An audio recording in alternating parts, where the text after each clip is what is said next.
இன்றைய மன்னா. கிருபையால் இரட்சிக்கப்பட்டு அன்பில் சேவை செய்தல். வேத வசனங்கள்.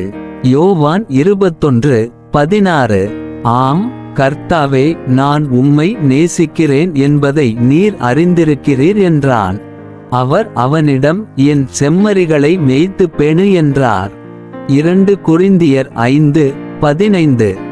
ஜீவிக்கிறவர்கள் இனி தங்களுக்கு ஜீவிக்காமல் தங்களுக்காக மரித்து எழுப்பப்பட்டிருக்கிறவருக்கு ஜீவிக்கும்படி அவர் எல்லாருக்காகவும் மரித்தார் என்பதை நாங்கள் நிதானித்திருப்பதால் கிறிஸ்துவின் அன்பு எங்களை நெருக்கி ஏவுகிறது.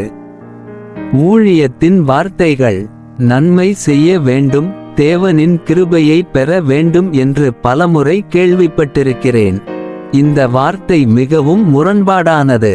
திருப்பிச் செலுத்தினால் கிருபை இல்லை.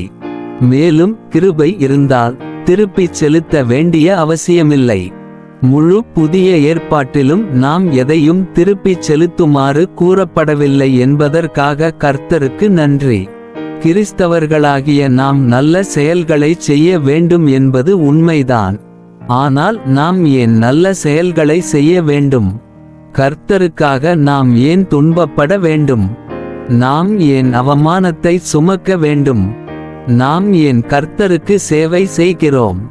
கர்த்தர் நம்மோடு அன்பாக நடந்து கொண்டது போல நாமும் கர்த்தரோடு அன்பாக நடந்து கொள்கிறோம். ஆனால் இங்கு வியாபாரம் என்ற எண்ணமே இல்லை.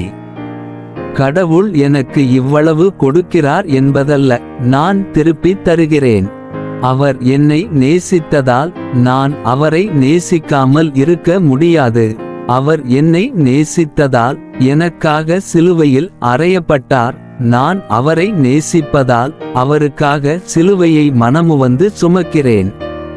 அவர் எனக்கு கொடுத்தது இலவசமாக கொடுக்கப்பட்டது. நான் அவருக்கு கொடுப்பதும் இலவசம்.